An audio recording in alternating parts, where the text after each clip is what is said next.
Hi everyone, how are you all? Welcome back in the chemistry class. Today we will continue the chapter number 9 of class 11. It is the hydrogen and it is the lecture number 2.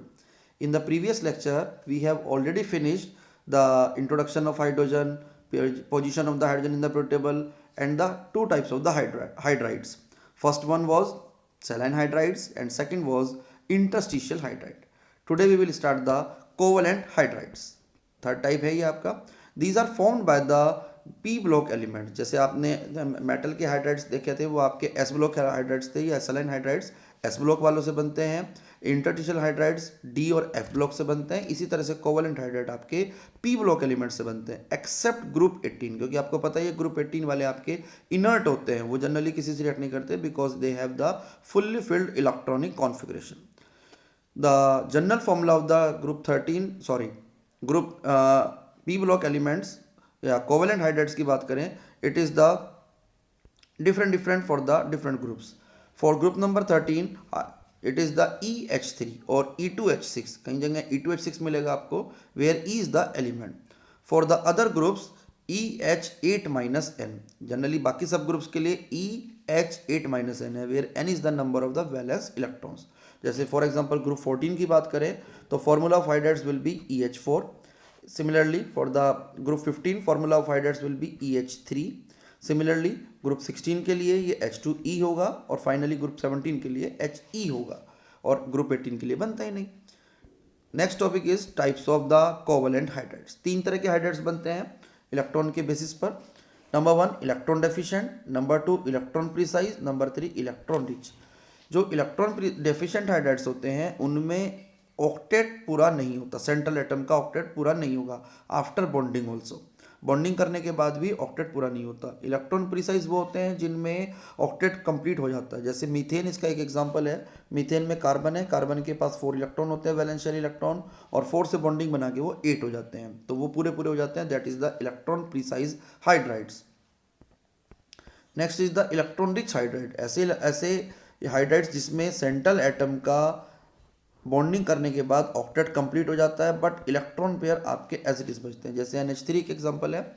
इसमें nitrogen के पास outer most shell में 5 electrons होते हैं, 3 से bonding करता है, NH3 form करता है और नाइट्रोजन पे 2 इलेक्ट्रॉन्स एज सच रह जाते हैं. This type of hydrides are known as the electron rich hydrides. अब हम इसको एक टेबल्स के थ्रू देखेंगे.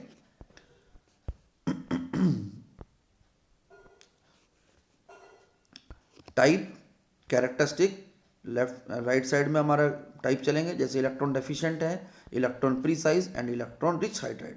उनकी कैरेक्टरिस्टिक कैसे कैसे बनेंगे वो मैंने इसको लिखा है. It is the formed by the group 13 elements. These are formed by the group 14 element while the electron rich hydrides are formed by the group 15, 16 and 17 hydrides. Octet की बात करें, octet in the valence shell of the central atom. इसमें incomplete, जैसे मैंने आपको अभी बताया, इसमें कंप्लीट होता है, इसमें भी कंप्लीट होता है. इनके नेचर की बात करें तो ये as a Lewis acid behave करते हैं. Group 14 hydride neither Lewis acid nor Lewis base, क्योंकि उनका ऑक्टेट कंप्लीट है. उनकी कोई टेंडेंसी इलेक्ट्रॉन गेन करने की या लॉस करने की नहीं होती है. और इलेक्ट्रॉन रिच जो होते हैं they behaves as a Lewis acid. वो लुइस एसिड की तरह बिहेव करते हैं. नेक्स्ट है इनके एग्जांपल्स. यदि एग्जांपल की बात करें तो 13 ग्रुप का मेंबर बोरोन, एल्यूमिनियम, गैलियम होते हैं. उनके हाइड्राइड्स आप लिख सकते हो BH3, AlH3, GaH3. ग्रुप 14 वालों की बात करें तो CH4, SiH4 और GeH4. ग्रुप 15, 16, 17 वालों की बात करें तो NH3, H2O और HF. ये सब हाइड्राइड्स बनते हैं. ये एग्जाम्पल भी हो गए इनके. Next is the preparation of the covalent hydride. यदि हमें कोवलेंट हाइड्राइड बनाना होता है तो हम कैसे प्रिपेयर करते हैं. Number first method is by direct combination of element with the hydrogen. जिस एलिमेंट का बनाना है हाइड्राइड आप उसकी डायरेक्टली हाइड्रोजन के साथ बॉन्डिंग कर दो. जैसे N2+3H2 gives twice NH3. Water बनाना था तो twice H2+O2 gives twice of H2O. Similarly H2S बनाने के लिए H2+ sulphur gives H2S, H2+F2 gives twice of HF. ये आपके डायरेक्ट कॉम्बिनेशन वाला मेथड हो गया. Second method is reaction of the lithium aluminum hydride with the suitable halide in the dry ether. Dry ether ऐसे solvent काम करता है. 4 times of BCl3 plus 3 LiAlH4 lithium aluminium hydride. तो एक compound बनता है twice B2H6 AlCl3 और साथ में बनता है LiCl. सिमिलरली SiCl4 की बात करें तो इससे बनता है SiH4 LiCl प्लस AlCl3। ये सब आपके कोवलेंट हाइड्राइड्स हैं। In general these hydride consist of discrete covalent molecules with only weak van der Waals forces. ये जो हाइड्राइड्स होते हैं कोवलेंट मॉलिक्यूल्स होते हैं, इनके बीच में सिर्फ और सिर्फ weak van der Waals forces होता है holding the molecules together, so they are volatile in nature. आपको पता ही है weak van der Waals forces हैं, इजीली कंपाउंड के वेपराइजेशन हो जाता है, that's why they are volatile in nature, have low melting and boiling point and do not conduct electricity, और इलेक्ट्रिसिटी को भी कंडक्ट नहीं करते हैं। The hydride NH3 H2O HF have hydrogen bonding.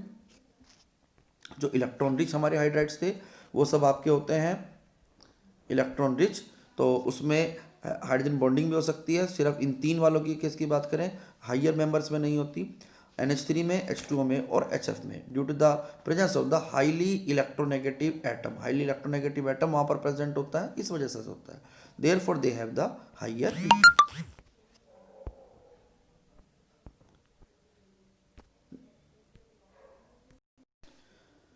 Next topic is water.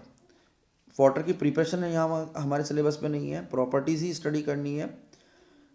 In H2O in gas phase water has a bend shape, जैसे आपको पता ही है वाटर की बेंड शेप होती है, and it has a highly polar molecule. इसके जो मॉलिक्यूल्स होते हैं वो हाईली पोलर होते हैं due to the presence of the oxygen atom which is more electronegative. Water का स्ट्रक्चर हमने आपके सामने बनाया हुआ है। This bond angle is, as you all know, we have already studied in the chemical bonding chapter, this angle is 104.5 degree, और ये angle tetrahedral angle से लेस होता है due to the lone pair repulsion. इसकी properties को मैंने table में बताया। यहाँ पर arrangement of the electron pairs, यहाँ पर टेट्राहेड्रल शेप होती है, 2 लोन पेयर्स होते हैं, 2 बॉन्ड पेयर्स होते हैं। हाइब्रिडाइजेशन की बात करें तो sp3 होता है। ज्योमेट्री की बात करें तो बैंड शेप है या एंगुलर सी शेप होती है। थर्ड इज बॉन्ड एंगल होता है इसका 104.5 डिग्री, टेट्राहेड्रल एंगल से कम होता है due to the presence of the lone pair repulsion. आपको पता ही है 2 लोन पेयर्स हैं यहाँ पर, there will be a lone pair repulsion, and we know that on the basis of VSEPR theory lone pair repulsion is highest, then the lone pair bond pair repulsion, then the bond pair repulsion. Next is dipole moment. इसका dipole moment 1.84 D होता है, ये भी थोड़ा सा ज़्यादा है क्योंकि इसमें ऑक्सीजन आ गया, ऑक्सीजन मोर इलेक्ट्रोनेगेटिव होता है, बॉन्ड्स इसके हाईली पोलर होते हैं। In gas phase water molecules are associated together by the hydrogen bonding. जो लिक्विड स्टेट में बात करें, वाटर मॉलिक्यूल्स होते हैं वो आपके हाइड्रोजन बॉन्डेड से कनेक्टेड होते हैं। सॉलिड स्टेट में आपको पता ही है आइस बन जाता है। Ice is the crystalline form of the water.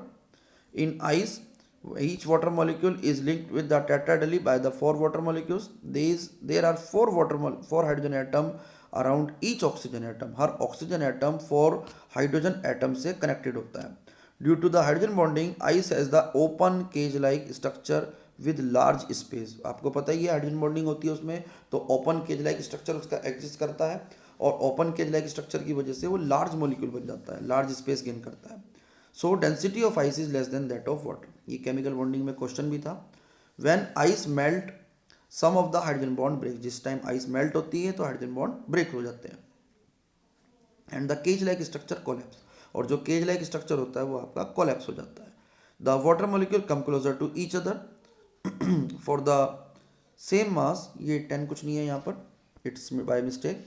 For the same mass of the water molecule volume decreases and hence density increases. यदि हम जैसे जैसे उसको मेल्ट करेंगे तो वाटर मॉलिक्यूल पास पास आ जाते हैं और उसके हाइड्रोजन बॉन्ड कोलैप्स हो जाते हैं, और उसके बाद सेम मास ऑफ वाटर की बात करें तो वॉल्यूम डिक्रीज हो जाता है, उसमें डेंसिटी इंक्रीज हो जाती है। Therefore density of ice is less than that of water. इसलिए आइस हमेशा वाटर के ऊपर फ्लोट करता है। फिजिकल प्रॉपर्टीज देखते हैं। It is colourless, odourless, tasteless, freezing point इसका 0 होता है, बॉइलिंग पॉइंट 100 डिग्री सेल्सियस है, डाइलेक्ट्रिक कांस्टेंट 81 होता है। ये फिजिक्स का एक कांस्टेंट है। इस कांस्टेंट की वैल्यू जितनी ज़्यादा होती है सॉल्वेंट, कोई भी सॉल्वेंट उतना ज़्यादा किसी भी सब्सटेंस को अपने अंदर डिसॉल्व कर सकता है, यानी कि उसके जो फोर्स ऑफ अट्रैक्शन होंगे वो इस सॉल्वेंट के अंदर आके कम हो जाएंगे जहाँ पर डाइलेक्ट्रिक कांस्टेंट हाई होता है। डेंसिटी ऑफ वाटर आपको पता ही है मैक्सिमम होती है 4 डिग्री सेल्सियस पर। Pure water is a bad conductor of electricity, उसके अंदर कोई आयंस नहीं बनते due to the low degree of ionization, low degree of ionization की वजह से बैड कंडक्टर ऑफ इलेक्ट्रिसिटी होता है। Water is a universal solvent due to high polarity, high dielectric constant and ability to form hydrogen bonding with many water molecules with many compounds. बहुत सारे compound के साथ hydrogen bonding करता है, इसलिए ये एज ए यूनिवर्सल सॉल्वेंट भी बोला जाता है। Chemical properties, first one is amphoteric nature. It can act as acid as well as base. आपको पता ही है एम्फोटेरिक की तरह बिहेव करता है because it can react with the acid as well as base. जैसे H2 की हम अमोनिया से रिएक्शन शो करते हैं, then it forms ammonium and the OHN। तो इस रिएक्शन में H2 आपका एज ए एसिड काम कर रहा है, अमोनिया एज ए बेस काम कर रहा है, ammonia as a Lewis base. और दूसरी रिएक्शन में H2O वाटर के साथ कंबाइन करता है to forming the hydronium ion and the chloride ion. तो इस रिएक्शन में वाटर आपका बेस की तरह काम करता है, HCl आपका एसिड की तरह काम कर रहा है। एम्फोटेरिक ऑटोप्रोटोलिसिस और सेल्फ आयनाइजेशन नेक्स्ट प्रॉपर्टी है। ऑटोप्रोटोलिसिस का मीनिंग होता है self ionization of water. Water अपने साथ में ही आयनाइज हो जाता है। It may be represented as water plus water gives hydronium ion plus OHN। Means एक वाटर ने एक HN दे दिया और दूसरे ने वही गेन कर लिया, एक ने लॉस कर दिया, एक ने गेन कर दिया। ये इसके एम्फोटेरिक नेचर की वजह से भी हो रहा है। तो therefore it can undergoes autoprotolysis. Due to autoprotolysis water is amphoteric in nature, क्योंकि इसका सेल्फ आयनाइजेशन हो रहा है, therefore it can behave as a amphoteric substance, that is it can react with the acid as well as base. It act as a base towards stronger than itself. ये base के लिए उसी के लिए काम करेगा जहाँ पर इससे ज़्यादा स्ट्रोंगर मतलब वीक बेस होगा कोई, तो उसके सामने यदि कोई एसिड होगा तो उसके सामने बेस बन जाएगा। And as an acid towards bases stronger than itself, ठीक है ना। और यदि ये एसिड का काम करता है तो उस बेस के लिए करता है जहाँ पर जो बेस स्ट्रोंगर होता है देन इटसेल्फ। मतलब कहीं पे बेस स्ट्रोंगर हो गया तो ये खुद एसिड बन जाएगा, एसिड स्ट्रोंगर है तो उसके सामने बेस बन जाता है। Next is the redox reactions. As an oxidizing agent भी वाटर काम करता है, एज ए रिड्यूसिंग एजेंट भी काम करता है। यदि हम सोडियम मेटल से इसकी रिएक्शन की बात करें तो ये आपका वाटर से रिएक्शन करके बनता है NaOH और H2। और एज ए रिड्यूसिंग जब एजेंट काम करता है, जैसे सपोज F2 से रिएक्ट करता है तो 2HF प्लस O2 बनाता है। तो इस रिएक्शन में ये एज ए रिड्यूसिंग एजेंट है और फर्स्ट रिएक्शन में एज ए ऑक्सीडाइजिंग एजेंट है। Next is the hydrolysis reaction. ये बहुत सारे कंपाउंड को हाइड्रोलाइज करा सकता है to form the corresponding compound. जैसे P4O10 है, वाटर के साथ रिएक्शन करके बना लेता है phosphoric acid. Similarly SiCl4 can react with the water to form the SiO2 and HCl। और AlN से रिएक्शन कराते हैं तो बनता है AlOH होल थ्राइस और साथ में बनता है आपका HCl। Next is the hydrate formation.